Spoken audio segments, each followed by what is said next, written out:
Une petite fille vivait seule dans une maison abandonnée après la mort de ses parents dans un terrible accident. Mais personne n'aurait pu imaginer ce qui allait se passer à l'arrivée des nouveaux propriétaires. Le vent sifflait à travers les fissures des fenêtres brisées, créant un murmure obsédant qui résonnait dans tous les recoins de la vieille maison. La structure en bois semblait oubliée depuis des années, ses murs usés et son toit au bord de l'effondrement. Mais la maison n'était pas vide. À l'intérieur, une petite silhouette se tenait immobile dans l'embrasure de la porte. Elle s'appelait Mariana, une petite fille de 8 ans qui avait appris à vivre dans le silence et la solitude.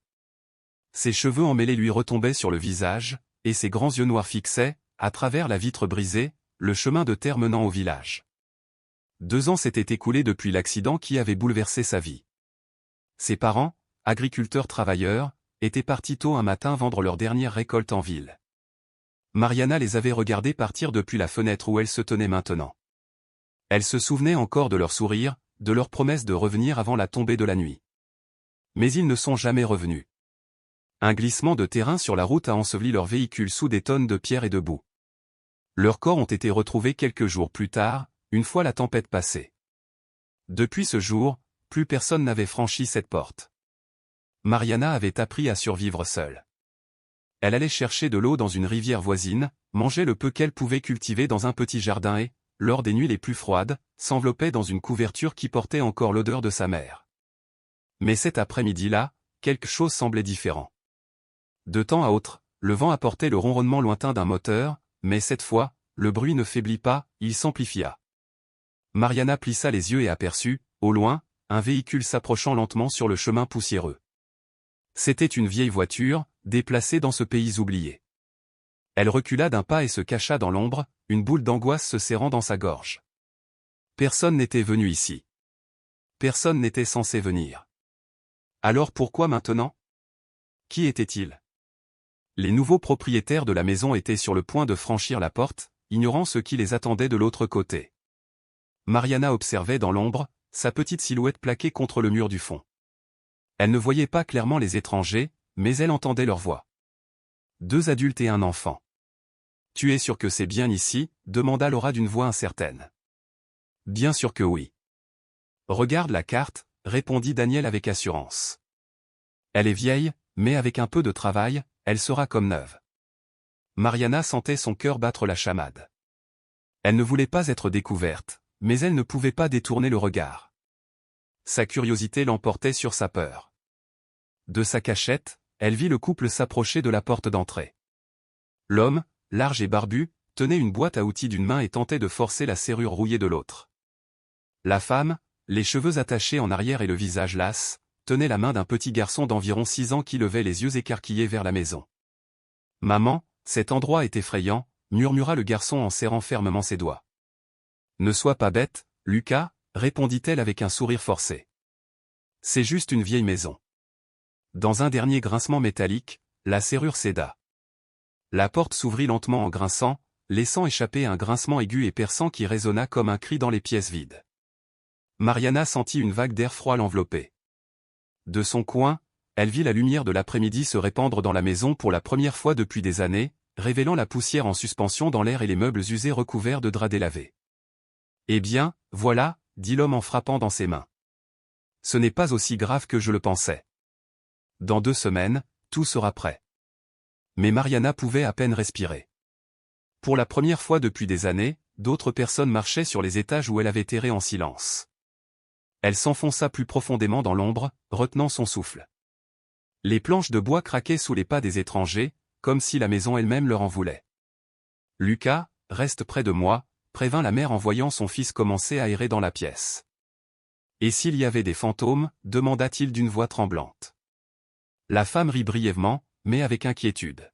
« Il n'y a pas de fantômes, ma chérie, juste des souris et des toiles d'araignée. » Lucas ne semblait pas convaincu. Il jetait constamment des coups d'œil par-dessus son épaule, comme s'il s'attendait à trouver quelque chose caché dans les recoins. Mariana suivait chacun de ses mouvements du regard, les doigts crispés sur le bas de sa robe usée. Personne n'était censé la voir. Personne n'était censé savoir qu'elle était là. Mais quelque chose s'est produit. Le garçon, poussé par l'innocente curiosité de l'enfance, se dirigea vers une porte entr'ouverte au bout du couloir. Une porte que Mariana gardait toujours fermée. « Lucas, n'entre pas là-dedans », cria la mère. Mais il était trop tard. Le garçon poussa lentement la porte et entra. La panique envahit Mariana. C'était sa chambre, son seul refuge. Le dernier espace où se trouvaient encore des fragments de son ancienne vie.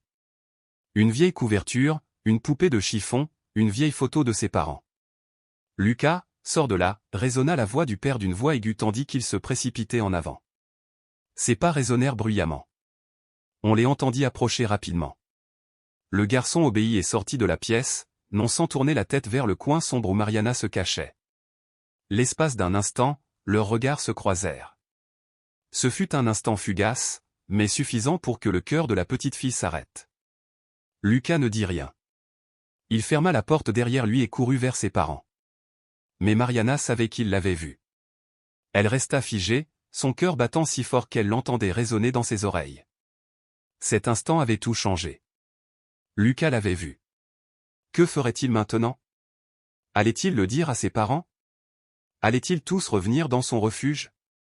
Lucas rejoignit ses parents, les yeux écarquillés par l'émotion et une pointe de peur. Il tira sa mère par la manche.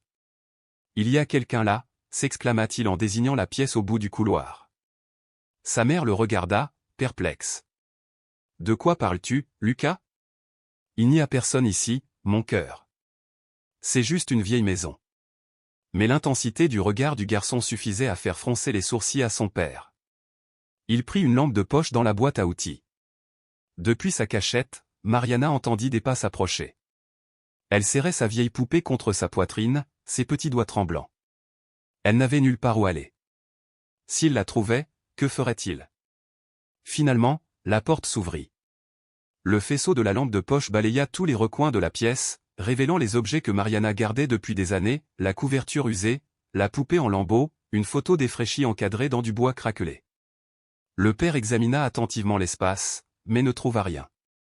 Mariana avait réussi à se cacher derrière un meuble, sa petite silhouette engloutie par l'ombre. « Il n'y a rien ici », dit l'homme, sa voix mêlant soulagement et incrédulité. Mais Lucas est resté ferme. « Je l'ai vu, papa. Il y avait quelqu'un. Une fille. » La mère soupira en caressant doucement la tête de son fils. « C'était peut-être ton imagination, Lucas. Cet endroit est différent, mais il n'y a pas de fantôme. » Pourtant, le doute avait été semé. Et Mariana savait qu'il ne se contenterait pas longtemps de cette réponse. Ils avaient vu ses empreintes. Ils avaient senti sa présence. Et maintenant qu'ils avaient pénétré dans son refuge, la maison ne serait plus jamais la même pour aucun d'eux. En silence, la jeune fille sortit de sa cachette. Elle prit la photo qu'elle avait si longtemps protégée et la serra fort contre elle. Ses yeux se remplirent de larmes tandis qu'elle fixait la porte close. Pour la première fois depuis des années, elle n'était pas seule. Mais cette pensée ne lui apportait pas de réconfort. Elle lui inspirait de la peur. La nuit tomba, et avec elle un silence pesant et inquiétant s'empara de la maison. Les nouveaux propriétaires avaient allumé quelques lampes dans les pièces principales, mais les couloirs et les recoins étaient encore plongés dans l'obscurité. Lucas ne cessait de penser à ce qu'il avait vu. Pendant que ses parents déballaient les cartons dans le salon, le garçon, une lampe de poche à la main, décida de retourner dans le couloir. Quelque chose en lui disait qu'il devait retourner dans cette pièce. Mariana, de son côté, n'arrivait pas à dormir. De son coin, elle écoutait chaque mouvement, chaque murmure. Elle savait que le garçon reviendrait. Elle l'avait lu dans ses yeux. Elle serrait la photo de ses parents contre sa poitrine et se disait qu'elle devait rester forte. Mais combien de temps encore pourrait-elle continuer à se cacher? Lucas poussa la porte avec précaution. Cette fois, personne ne l'en empêcha. La lampe torche balaya chaque recoin de la pièce. Son regard se posa sur la poupée en lambeaux gisant sur le sol aux petites, vieilles, mais visiblement aimées. Il se pencha pour le ramasser. Et à cet instant, il sentit quelque chose derrière lui. « Qui es-tu » demanda-t-il, n'osant pas se retourner complètement. Mariana ne disait rien. Elle faisait des signes et des expressions que le garçon ne comprenait pas. Clara et Daniel, remarquant que Lucas ne répondait pas à leurs appels, se mirent à sa recherche. Ils se figèrent en voyant Mariana. Clara fit un pas en avant, s'arrêtant lorsqu'elle vit Mariana se rétrécir davantage en elle-même. « Salut » dit-elle d'une voix douce, presque chuchotée. Sa voix brisa le silence pesant de la pièce. N'aie pas peur. On ne te fera aucun mal. Daniel, qui inspectait la maison, s'approcha et se tint à côté de sa femme. Depuis combien de temps est-elle seule ici, murmura-t-il, plus pour lui-même que pour les autres. Lucas resta derrière sa mère, observant avec un mélange de curiosité et de peur. Est-ce un fantôme, demanda-t-il doucement en serrant la main de sa mère. Non, Lucas, répondit la femme en s'agenouillant lentement pour se mettre à la hauteur de la fillette. C'est juste une petite fille, comme toi. Mariana ne dit rien. Ses mains tremblantes pressaient la poupée contre sa poitrine. La femme tendit une couverture, essayant de ne pas paraître menaçante. Tiens, ma chérie. Prends-la. Tu n'as pas à avoir peur. Les yeux de Mariana se fixèrent sur la couverture. Elle hésita un instant avant de tendre la main tremblante pour la prendre. Elle s'en enveloppa rapidement, sans quitter la famille des yeux, le regard empli de méfiance. Après que Clara et Daniel eurent découvert Mariana dans la vieille maison, tout changea pour eux. La jeune fille fragile et terrifiée resta silencieuse, accrochée à sa poupée de chiffon, observant les étrangers d'un œil méfiant. Clara essaya de s'approcher doucement d'elle, lui parlant d'une voix calme et apaisante. Mais Mariana ne répondit pas. Il était clair que cet enfant était seule depuis longtemps, prisonnière d'une routine de survie que personne ne devrait jamais endurer. Daniel, toujours pragmatique, savait qu'il devait obtenir de l'aide immédiatement.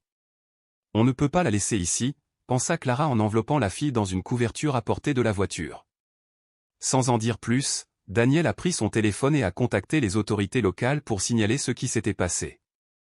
Le trajet jusqu'au village fut tendu. Mariana, visiblement épuisée, refusait de fermer l'œil. Au fond d'elle-même, la peur d'être à nouveau séparée du peu qui lui restait la tenait éveillée. Lorsqu'ils arrivèrent au village, une petite foule commençait à se rassembler autour du véhicule. Les rumeurs se répandirent rapidement. « N'est-ce pas la petite fille qui vivait dans la vieille maison ?» demanda une vieille femme, incrédule. « Mais n'est-elle pas morte avec ses parents ?» répondit un homme, les sourcils froncés de confusion. Les paroles des voisins résonnèrent aux oreilles de Clara. Comment se faisait-il que personne n'ait jamais enquêté sur sa disparition? Mariana ne montra aucune réaction au murmure, mais serra fermement sa poupée dans ses mains. Dans le petit bureau de l'assistante sociale, Clara et Daniel expliquèrent tout ce qu'ils avaient découvert. L'homme, sérieux et méticuleux, examina les documents tout en écoutant attentivement. D'après les archives, Mariana a été déclarée décédée aux côtés de ses parents il y a 12 ans. Ce cas est particulier. Clara sentit un nœud se nouer dans son estomac. Comment une erreur aussi grave avait-elle pu passer inaperçue? Pendant ce temps, Mariana restait silencieuse, assise dans un coin de la pièce, jouant avec les fils effilochés de sa poupée. Finalement, l'assistante sociale a pris une décision. Nous procéderons d'abord à un examen médical. Ensuite, elle sera emmenée dans un orphelinat pendant que nous approfondirons nos recherches. Clara voulut protester, mais Daniel lui prit doucement la main. Il savait qu'il devait suivre le protocole s'il voulait vraiment aider Mariana. L'orphelinat était un endroit froid et désolé. Ses murs gris et ses longs couloirs résonnants n'inspiraient aucun réconfort. Mariana marchait lentement, sa main toujours serrée dans celle de Clara, jusqu'à ce qu'un membre du personnel s'approche pour la prendre en charge. Clara s'agenouilla à côté de la fille, la regardant dans les yeux. « On reviendra très bientôt te voir, d'accord ?» dit-elle avec un sourire chaleureux, même si sa voix trahissait la douleur qu'elle ressentait intérieurement. Mariana hocha la tête en silence, puis lâcha à contre-cœur la main de Clara. La porte se referma derrière elle, laissant Clara et Daniel debout dans le couloir. « Nous ne pouvons pas la laisser ici, » dit Clara, les yeux remplis de larmes. « Je sais, » répondit Daniel en fixant la porte fermée, « mais nous devons faire les choses correctement. » Quelques jours plus tard, les travailleurs sociaux ont reçu une demande inattendue. Une femme s'était présentée, prétendant être la tante de Mariana, la sœur de sa mère. Son arrivée fut aussi soudaine que troublante. « Je suis sa seule famille vivante », déclara la femme d'un ton autoritaire. Clara et Daniel étaient présents lors de la réunion et n'ont pas pu s'empêcher de remarquer à quel point le corps de Mariana s'est tendu au moment où elle a vu la femme. La petite fille recula instinctivement, se cachant derrière Clara.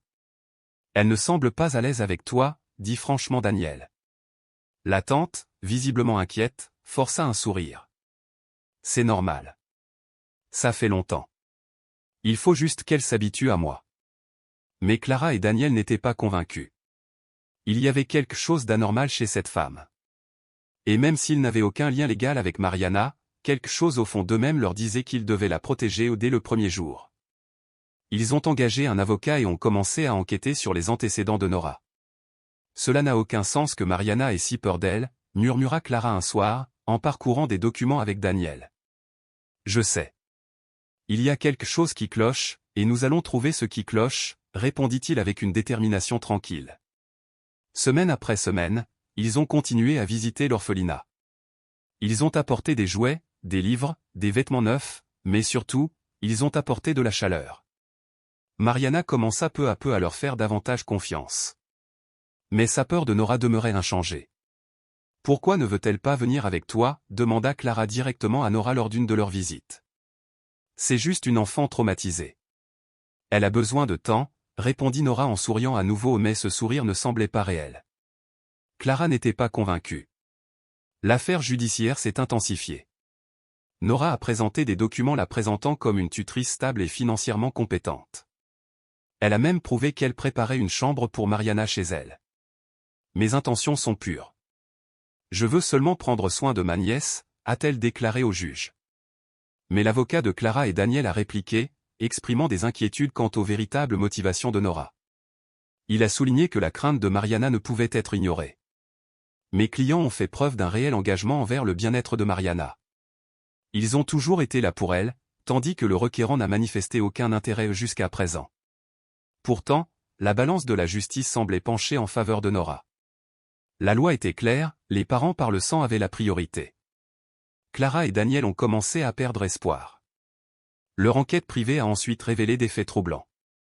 Après le décès des parents de Mariana, Nora avait reçu un important héritage en tant que tutrice provisoire du domaine familial. Mais avec Mariana en vie, tout devrait être inversé car la jeune fille était l'héritière légitime. C'est ce qu'elle cherche, dit Daniel en frappant la table avec frustration. Pas Mariana, mais l'argent. Comment nous avons prouvé que retirer la garde n'était pas suffisant, répondit Clara, inquiète. Le jour de l'audience finale était arrivé. Clara et Daniel étaient épuisés, mais déterminés à se battre jusqu'au dernier moment. Dans la salle d'audience, le juge a écouté attentivement les plaidoiries finales des deux parties. La requérante a démontré qu'elle est une parente proche et qu'elle a les moyens de s'occuper de Mariana. Il est de mon devoir de veiller à ce que l'enfant bénéficie de la stabilité et des soins de sa famille biologique, a déclaré le juge en se tournant vers Nora. Clara et Daniel avaient l'impression que tout était perdu. Bien qu'ils aient apporté la preuve de leur profond engagement envers Mariana et découvert des irrégularités dans les documents financiers de Nora, les conclusions n'étaient pas concluantes. Les documents révélaient des divergences dans les déclarations de succession et des transactions suspectes, mais aucune preuve directe ne liait Nora à l'accident qui a coûté la vie aux parents de Mariana. Et pourtant, les liens biologiques avaient un poids considérable aux yeux du tribunal. Mariana, assise tranquillement à côté d'eux, paraissait plus petite que jamais, la tête baissée, serrant fermement sa poupée de chiffon dans ses mains. Son silence tout au long du procès était devenu un obstacle majeur dans le cas de Clara et Daniel. Ils avaient toujours su que le témoignage de Mariana était crucial, mais ils ne l'avaient jamais forcée à parler. Puis, quelque chose d'inattendu s'est produit. Mariana leva les yeux. Son regard, soudain empli de résolution, croisa celui du juge. Elle se leva lentement et, d'une voix tremblante, rompit le silence qu'il a gardé depuis des mois. Elle a fait quelque chose à la voiture de mes parents, a-t-elle déclaré. La salle d'audience est tombée dans un silence complet. Le juge, stupéfait, a demandé à Mariana de continuer. Je l'ai vue dans le garage. Elle a pris quelque chose dans la voiture avant de partir. Les mots de Mariana sortaient lentement, mais chacun d'eux résonnait comme un coup de tonnerre dans la salle d'audience. Nora a tenté d'interrompre l'enfant en criant qu'il était confus, mais le juge a fermement ordonné le silence. C'est extrêmement grave. Une nouvelle enquête sera ouverte, a-t-il déclaré. L'enquête a révélé la vérité. Nora avait trafiqué la voiture des parents de Mariana, provoquant l'accident qui leur coûta la vie. Son mobile était l'héritage. Elle pensait qu'avec la disparition de toute la famille, elle deviendrait l'unique bénéficiaire. Confrontée aux preuves, la façade de Nora s'est effondrée. Elle a essayé de se défendre, affirmant que c'était une erreur, mais il était bien trop tard. Mariana a été placée sous la garde de l'État jusqu'à ce que sa situation soit officiellement résolue. Cependant, le juge, profondément touché par le dévouement indéfectible de Clara et Daniel, leur a accordé la permission de commencer immédiatement le processus d'adoption. Mariana est rentrée à la maison.